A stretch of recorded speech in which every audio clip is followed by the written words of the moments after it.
Cześć, witam wszystkich bardzo serdecznie na przeglądzie rynków. Zaczniemy sobie od Bitcoina. Nowy tydzień, nowe rozdanie, choć weekend giełdy kryptowalutowe również pracują, ale nie pracuje handel tradycyjny, czyli giełdy akcji. Mamy sporą korektę na Bitcoinie, znaczy sporą od szczytu, czyli od ATH jakieś 8%. I co dalej? Czy powtórzy nam się scenariusz z grudnia, stycznia? Podwójny szczyt, teraz też tu mamy podwójny szczyt. W podobnej odległości czasowej od siebie. Tylko wtedy mieliśmy większy wystrzał. Przebicie wcześniejszego szczytu o jakieś 50%, a tutaj wcześniejszy szczyt został przebity tylko o jakieś 10%. Więc tu spokojnie sobie mogliśmy zejść poniżej tego wsparcia na 88 tysięcy i odbić się od tego wcześniejszego szczytu, a teraz wsparcie mamy na 112 tysięcy, więc już bardzo blisko. Jak zejdziemy niżej, no to dopiero może wyrysuję tutaj gdzieś jakieś wsparcie nam się kształtuje na poziomie, zmieńmy sobie jeszcze kolor, 98 tysięcy. Więc 112, jak będzie dobry sentyment na rynku, powinno wytrzymać odbicie do góry, a jak nie, no to okolice 100 tysięcy, okrągła liczba, i tu przebiliśmy to na chwilę do 98. No na razie, jak widać, sentyment na początku tygodnia nie jest za dobry. Na parze ETH do BTC dalej powyżej średniej kroczącej, też w korekcie. Na wykresie dominacji Bitcoina poniżej średniej kroczącej też się tu za wiele nie dzieje. Reszta krypto, jak widać tutaj na czerwono również, choć BNB zrobiło swoje nowe ATH, XRP też ATH pod koniec lipca, również korekta, Tron korekta skromna, bo jak na razie tylko jakieś 7%, a pokazywałem korektę na Bitcoinie około 8%, na Ethereum 11%, więc Ethereum trochę bardziej, mamy trochę większe spadki na Ethereum niż na Bitcoinie, ale te wzrosty ostatnio też o wiele bardziej dynamicznie. No i potem im dalej wraz, tym jest coraz gorzej. Zjedźmy trochę może do memcoinów, bo na memcoinach za wiele się nie dzieje. Minimalnie na powyżej średniej kroczącej, nawet poniżej niektóre. Ogólnie nie ma większego szału, ale to dobrze, bo memcoiny też mogą być takim oznaczeniem tego, kiedy będzie koniec hossy. I tak jak był listopad, grudzień 2024, taki mini alt season mieliśmy, memcoiny wystrzeliły mocno w górę, a przeważnie też na końcówce hossy w wcześniejszych bańkach też tak było, a teraz na razie są nisko, więc myślę, że trend wzrostowy powinien nam się utrzymać. Jeszcze nie ma takiego szału na memcoiny.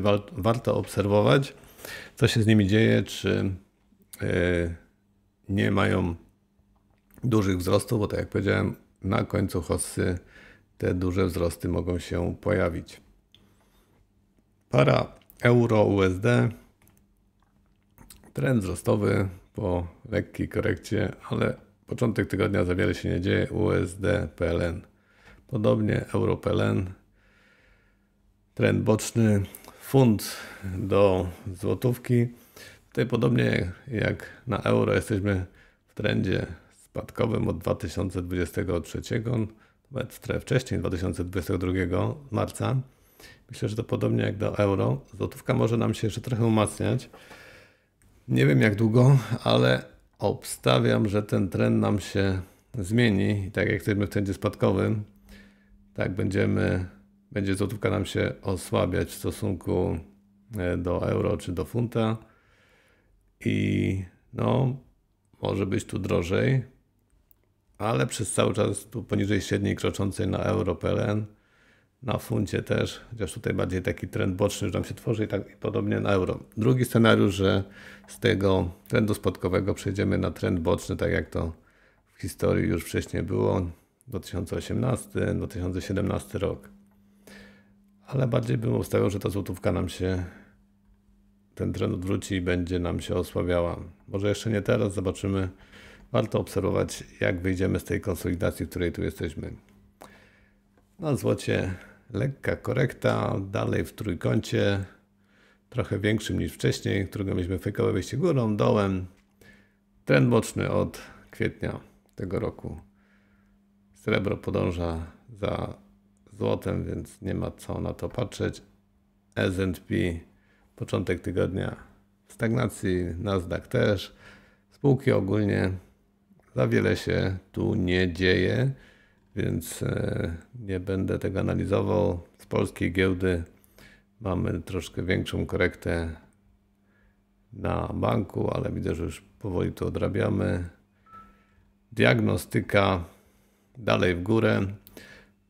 Tu obstawiam podobny scenariusz jak był wcześniej, czyli wystrzał, tu wzrost jakieś 36% od dołka i kolejne 36% do zrobienia i potem znowu korekta.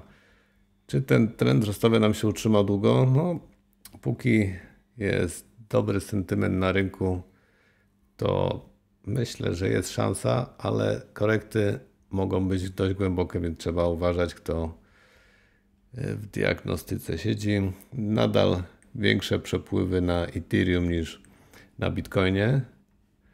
Na ETF-ach mamy spadek, na Bitcoinie, na ETH też. Ale tak jak powiedziałem, przepływy większe na Ethereum, więc kapitał powoli przepływa z Bitcoina do Ethereum. To pozytywne. Co jeszcze taka myśl na koniec jeszcze. Zauważyłem, że warto sobie tak organizować życie, żeby wybierać te rzeczy, które są dla nas dobre, a unikać tych, które są złe. To, co nam sprawia przyjemność, wybierać, a to, co nas krzywdzi i jest niefajne dla nas, raczej unikać, czyli taki hedonizm. Tylko tak, żeby nie krzywdzić innych, a da się tak zrobić, żeby czerpać przyjemność, czy samemu, czy z innymi, nie wykorzystując przy tym innych osób.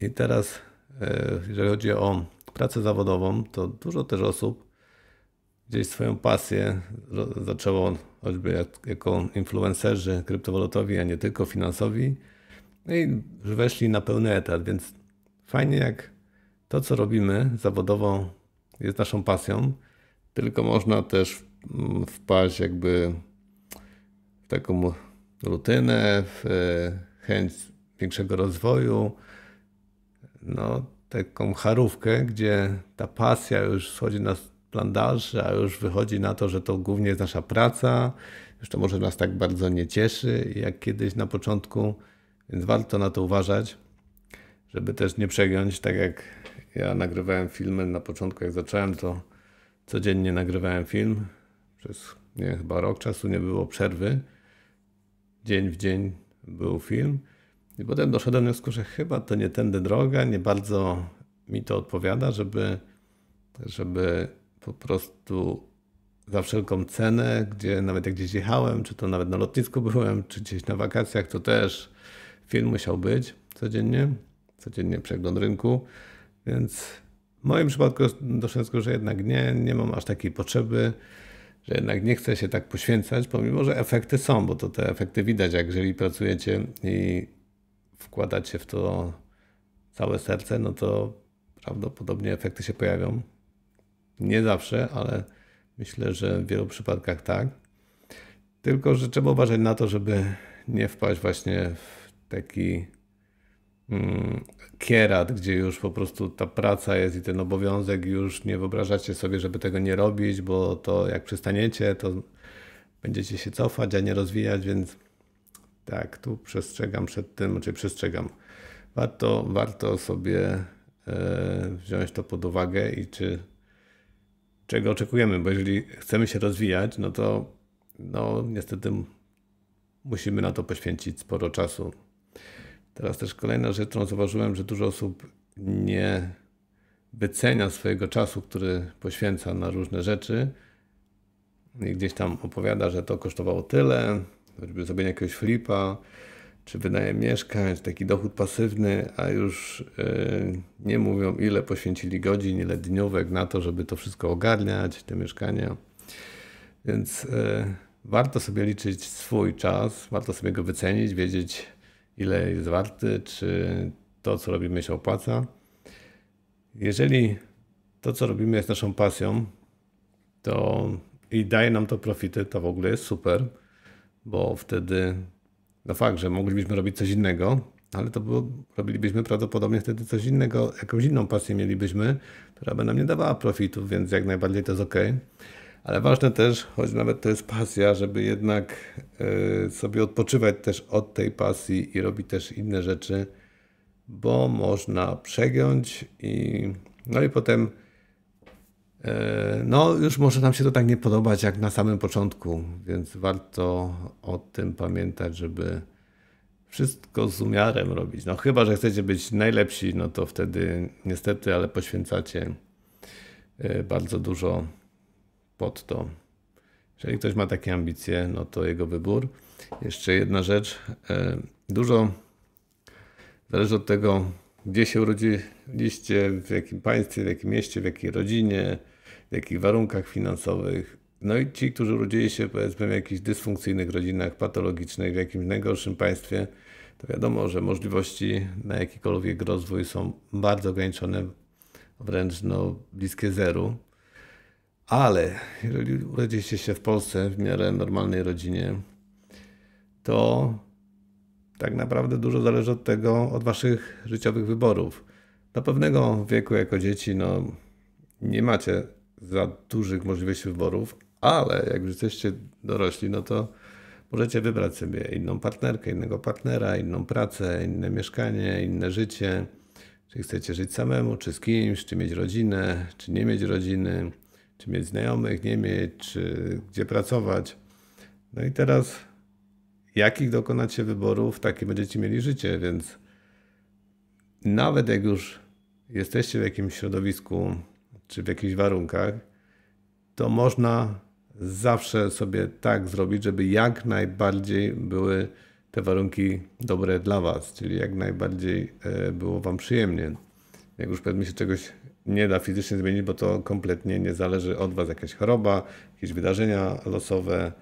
Różne są sytuacje, które są niezależne od was, więc można się też temu poddać i powiedzieć, że mam tak źle, jak ktoś ma lepiej, a można sobie tak robić wszystko, żeby dostosować to do siebie i żeby w warunkach, w których żyjecie, których się nie da zmienić, wyciągnąć z tego jak najlepiej. A jeżeli da się zmienić, no to wydaje mi się, że warto zmieniać i szukać tego, co sprawia wam największą przyjemność, żeby przeżyć to życie jak najlepiej można przeżyć. Czy to samemu, czy z kimś. To już jakby kwestia indywidualna. Każdy jest inny, każdy ma inne potrzeby, każdego cieszy co innego. I warto sobie też siąść co jakiś czas, może codziennie, zastanowić się, czego chcemy. To są takie pytania, których unikamy. Niektórzy przez całe życie unikają tych pytań, bo to są trudne pytania, bo nagle jak padają jakieś odpowiedzi w głowie, to to chyba nie robię do końca tego, co bym chciał. A jak sobie odpowiadacie, że tak, no to super, to idealnie. Tylko życzyć wam, żeby tak było to dalej. Dobra, tyle na dzisiaj. Dzięki, do usłyszenia i do następnego razu.